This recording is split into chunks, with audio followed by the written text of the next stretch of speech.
(41번) 보겠습니다. 다음 중 철강의 합금 원소를 첨가했을 때 일반적으로 나타내는 효과와 가장 거리가 먼 것은 1번 소성 가공성이 개선된다. 그래서 소성 가공성이 개선돼서 성형성을 더 좋게 할 수 있는 합금을 하기도 하죠. 맞습니다. 2번 순금속에 비해서 용융점이 높아진다 라고 했는데 무조건 높아지는 건 아니죠. 그리고 대표적으로 Fe랑 탄소랑 결합하게 되면 일정 농도 4.3% 정도까지는 용융점이 점점 떨어지는 걸 알 수가 있습니다. 강보다 주철이 용융점이 더 낮죠. Fe3C 상태도를 봐도 충분히 알 수 있습니다. 그렇게 보면 용융점이 높아진다는 얘기는 틀리죠. 그래서 이런 효과를 개선하는 효과와는 거리가 멀죠. 그 다음 3번 결정립 미세화에 따른 강인성이 향상된다. 결정립이 미세하게 되면 강도, 경도가 함께 높아지죠. 그래서 조금 더 강도가 높은 강을 만들 수가 있습니다. 4번 합금 원소에 의한 기지의 고용 강화가 일어난다 라고 했는데, 기지라고 하면 바탕 조직을 이야기해요. 합금 원소의 바탕 조직의 고용 강화, 다른 원소가 들어가서 고용이 된다는 얘기죠. 섞여서 강화가 일어난다 라는 얘기입니다. 그래서 철에는 없던 다른 원소가 들어옴으로 인해서 강화가 일어나는 고용 강화 메커니즘이 발생하게 됩니다. 그렇게 해서 강도가 높아지게 되는 것이죠. 맞습니다. 그래서 정답은 2번입니다. 43번 보겠습니다. 비정질 합금의 특징을 설명한 것 중에 틀린 것은, 비정질 합금이라고 하면 결정격자가 규칙적이지 않은 재료를 이야기하죠. 그래서 가장 큰 특징으로는 강도와 경도가 매우 크고 취성이 있는 재료가 되겠습니다. 그래서 비정질 합금은 전기 저항이 크고요. 그리고 결정격자에 규칙성이 없습니다. 비균일한 재료이기 때문에요. 그리고 균질한 재료라는 뜻은 한 비정질 합금 내에서 편석이 없다는 얘기예요. 다시 얘기하면 성분이 균일하게 다 이렇게 들어있다는 얘기입니다. 그래서 균질한 재료라고 얘기하고, 이방성이 없다는 얘기는 표면에 결이 없어요. 우리 나무 같은 경우는 이렇게 나이테로에서 결이 있죠. 금속도 결정 구조에 따라서, 그리고 결정의 방향에 따라서 이방성이라는 게 존재합니다. 방향성이 존재하는데 비정질 합금은 이 방향성이 없는 게 큰 특징입니다. 그러니까 편석이 없고 방향성이 없는 재료다 라고 생각하시면 되죠. 가공 경화를 매우 잘 일으킨다 라고 했는데, 취성이 크기 때문에 가공을 하게 되면 깨지는 특징이 있죠. 그래서 2번이 틀렸죠. 정답은 2번입니다. 49번 보겠습니다. 다음 중 펄라이트의 구성 조직으로 옳은 것은, 펄라이트라고 하면 Fe3C와 페라이트가 이렇게 층상으로, 라멜라 조직이라고 하죠. 층상으로 이루어진 조직을 이야기합니다. 페라이트와 시멘타이트가 서로 층상으로 얼룩말무늬처럼 이렇게 쌓여 있는 걸 얘기합니다. 그래서 페라이트는 알파철이라고도 하죠. 시멘타이트는 Fe3C라고도 표현을 합니다. 그래서 결국엔 이 두 개의 조직이 합쳐져 있어서 이렇게 표시를 합니다. 그래서 정답은 2번입니다. 50번 보겠습니다. 복합재료 중에 FRP는 무엇인가? 복합재료는 두 가지 재료를 합친 재료죠. 두 가지 재료의 각각의 단점을 합친 재료를 복합재료라고 합니다. 그 중에 FRP는 섬유강화 플라스틱이죠. 플라스틱의 섬유강화 재료, 탄소 섬유를 이렇게 돌돌 말아가지고 만든 복합재료죠. 그래서 섬유강화 플라스틱이라고 하고, FRP와 FRM이 있죠. 맨 뒤에 M자가 메탈의 M자입니다. 그래서 얘는 플라스틱하고 다르게 알루미늄 금속을 탄소 섬유로 마른 거죠. 그래서 FRP와 FRM이 있죠. 근데 그 중에서 FRP를 물어봤으니까 정답은 4번입니다. 52번 보겠습니다. 리베팅 후에 코킹과 플러링을 하는 이유는 무엇인가? 여기 리벳이 이제 판에 박혀 있으면 이 리벳 머리를 때려줘서 비밀, 그러니까 안이 새어나오지 않게 해주는 것을 이야기하죠. 플러링이라는 것은 넓은 끌을 이용해서 이 안쪽 면, 이 닿는 면을 오므리게 말아주는 겁니다. 그래서 여기를 치는 거죠. 그래서 코킹과 플러링은 기미를 좋게 하기 위해서 사용을 합니다. 정답은 1번입니다. 54번 보겠습니다. 그림과 같이 외접하는 A, B, C 3개의 기어에서 이수는 각각 20개, 10개, 40개이다. 기어 A가 매분 10회전하면 C는 매분 몇 회전하는가 라고 했어요. 우리 속도비를 알아야 되죠. A 기어와 B 기어를 같이 비교해보면 A 기어의 회전수 곱하기 A 기어의 이수의 B는 B 기어의 회전수 곱하기 B 기어의 이수죠. 이거와 같다. 이 공식을 꼭 알고 있어야 됩니다. 속도 곱하기 이수 B는 다른 기어의 속도 곱하기 이수 B와 같은 거죠. 그래서 하나씩 보겠습니다. Z가 이수죠. A 기어의 이수는 20개라고 했으니까 20이죠. 그리고 B 기어의 이수는 10개라고 했으니까 여기다 10을 쓰고요. 그리고 C 기어의 이수는 60개죠. 그 다음 NA를 보겠습니다. A 기어의 회전수 RPM이죠. 분당 회전수 A가 매분 10회전하면 10rpm이죠. 10이라고 쓰겠습니다. 얘네 둘이 곱한 값이 이거랑 NB랑 곱한 값이랑 같대요. 그쵸? 지금 위에 공식을 보면 NA는 10이죠. 그리고 ZA는 20이죠. MB는 지금 몰라요. 그리고 ZB는 10이래요. 그러면 얘는 20이죠. 이거 두 개 곱한 값이 이거 두 배 곱한 값과 같아야 합니다. 외접하고 있는 기어에서. 이게 속도비의 개념이죠. 마찬가지로 B와 C를 비교해보면 C의 이수는 40이죠. 바꾸겠습니다. 그래서 C의 속도와 곱한 값이 같아야 되죠. 지금 속도를 모르니까 이거 두 개 곱한 값이 이거 두 개 곱한 값과 같아야 돼요. 10 곱하기 20은 모르는 값과 40이 같아야 돼요. 그래서 모르는 값은 5가 되겠죠. 두 개 곱해서 200이 나와야 되니까요. 그래서 정답은 2번입니다. 57번 보겠습니다. 2405Nm의 토크를 전달시키는 지름 85mm의 전동축이 있다. 이 축에 사용되는 묻힘키의 길이는 전단과 압축을 고려해서 최소 몇 밀리미터 이상이어야 하는가 라고 했어요.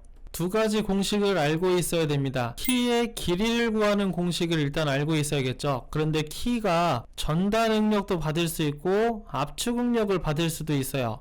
그래서 두 가지 상황을 고려해 봐야 합니다. 그래서 첫 번째는 전단 응력을 받을 때, 정단 응력을 받을 때 키의 길이 구하는 공식이 있죠. 스몰 l은 타우 bd분의 et라고 하는 공식이 있어요. 그 다음 두 번째가 압축 응력을 받을 때, 키의 길이 얘도 구하는 공식이 L이 시그마 HD분의 4T라고 하는 공식이 있습니다. 이 공식을 암기해 두셔야 합니다. 그래서 하나씩 구해 볼게요. 여기 타우라고 하면 키 재료의 허용 전단 응력이 주어져 있죠. 메가파스칼이니까 뉴턴 제곱밀리미터겠네요. 그래서 68.7이고요. 그리고 B라고 하면 키의 폭이죠. 키의 폭 24라고 했으니까 여기다 24를 쓰고 스몰 d 값은 축의 지름에서 85가 되고요.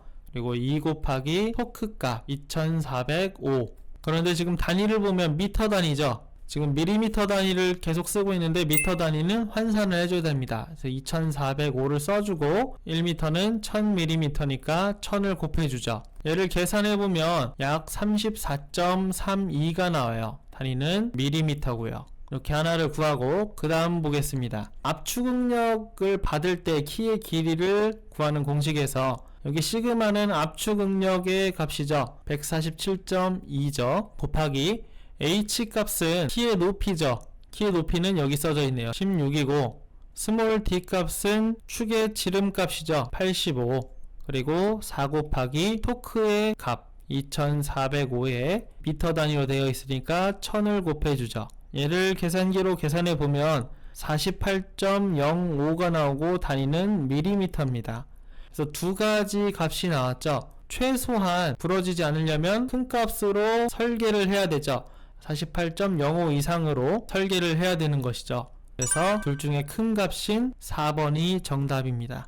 58번 보겠습니다. 4000rpm으로 회전하고 기본 동정격 하중이 32kN인 볼베어링에서 2kN의 레이디얼 하중이 작용할 때 베어링 수명을 물어봤습니다. 베어링 수명 공식이 있죠. LH는 500 곱하기 PFW분의 C 감마 제곱을 한 다음에 여기다가 N분의 33.33 얘를 수명 공식이라고 합니다. 베어링 수명 공식이요. 여기서 FW는 하중계수라고 하는데 하중계수는 딱히 써져 있지 않으면 무시해서 1로 씁니다. 그리고 감마 값은 베어링 계수죠. 베어링 계수가 볼 베어링 같은 경우는 감마 값이 3이 되고요. 롤러 베어링 같은 경우는 감마 값이 3분의 10이 되죠. 근데 여기에 지금 볼 베어링이라고 되어 있으니까 감마 값이 3이 되겠습니다. 그래서 대입을 해보면 500을 그대로 써주고요. 다음 P 값은 하중이죠.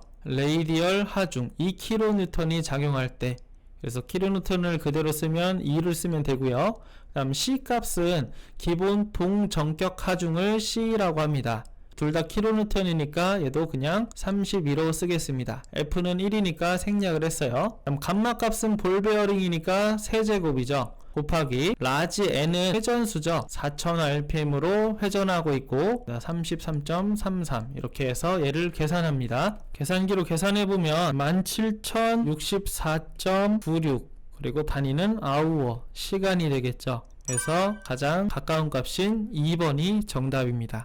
59번 보겠습니다. 사각나사의 유효지름이 63mm이고 피치가 3mm인 나사잭으로 5ton의 하중을 들어 올리려면 레버의 유효 길이는 약 몇 밀리미터 이상이어야 하는가? 나사잭을 간단하게 그려보면 이렇게 되어 있습니다. 이 파란색 사각나사가 이제 너트와 물려져 있고요. 하우징과 조립이 되어 있습니다. 이 레버를 이렇게 돌리게 되면 너트가 돌아가면서 사각나사가 위로 올라가기도 하고 아래로 내려가기도 하는, 타이어를 들어 올리는 자키랑 똑같죠. 차체를 들어 올리는 그런 원리의 강한 힘의 하중을 움직이게 하는 그러한 장치입니다. 그래서 중요한 게 여기 있는 토크가 두 개로 나타낼 수가 있죠.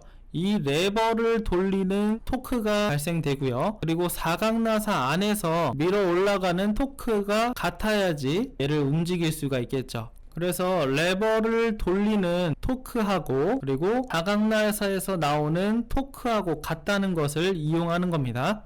그래서 토크는 힘 곱하기 레버의 길이로 나타낼 수 있죠. 그리고 나사의 토크는 이 파란색 사각나사 머리를 위에서 바라보면 동그랗게 생겼겠죠. 그래서 얘를 돌리는 힘 P라고 해봅시다. 그리고 그거에 대한 작용점의 반지름 팔의 길이죠. 그래서 얘가 나사의 호칭 지름이죠.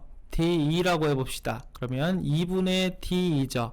그래서 힘 곱하기 팔의 길이로 나타낼 수 있죠. 그래서 나사에 작용하는 힘 곱하기 유효지름의 반, 이렇게 해서 표시할 수가 있어요. 그래서 D가 유효지름이죠. 호칭지름이 아니고 유효지름입니다. 다시 얘기해보면 결국 나사에서 나오는 토크라고 하면 나사를 죄는 힘과 유효지름의 반으로 나타낼 수가 있다는 얘기예요.